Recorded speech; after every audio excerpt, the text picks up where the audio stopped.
funkciniai stiliai, kaip yra mūsų suskaidyti, jie vis dėlto remiasi tam tikrais objektyviaisiais stiliaus kriterijais. Ir yra labai aiški gradacija.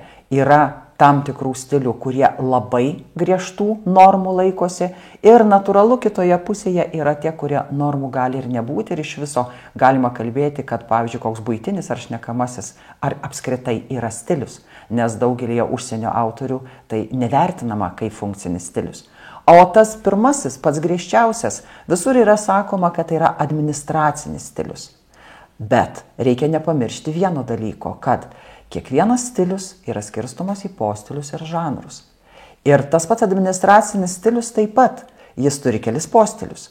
Yra kanceliarinis stilius, yra juridinis stilius, postilis ir yra diplomatinis postilis. Ir jie yra visiškai skirtingi. Jeigu kalbam apie labai griežtas normas, galim kalbėti tik apie kanceliarinį postilį.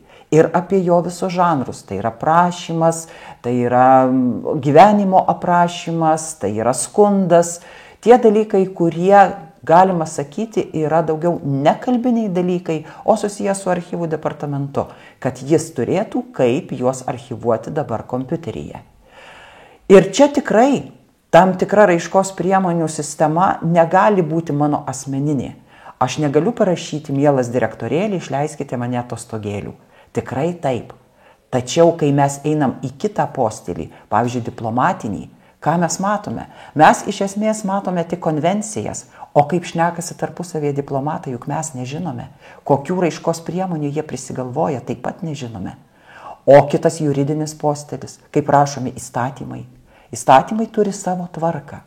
Taigi galim sakyti, kad kanceliarinis postilis pats griežčiausias, tikriausiai juridinis taip pat gana griežtas, bet pagal formą, o ne pagal kalbinę raišką. Ir yra diplomatinis, kuris mums nežinomas. Taigi tai tarsi ir būtų administracinis stilius toje vienoje pusėje, kur patys griežčiausi, bet reikia nepamiršti, kad žanras mus valdo.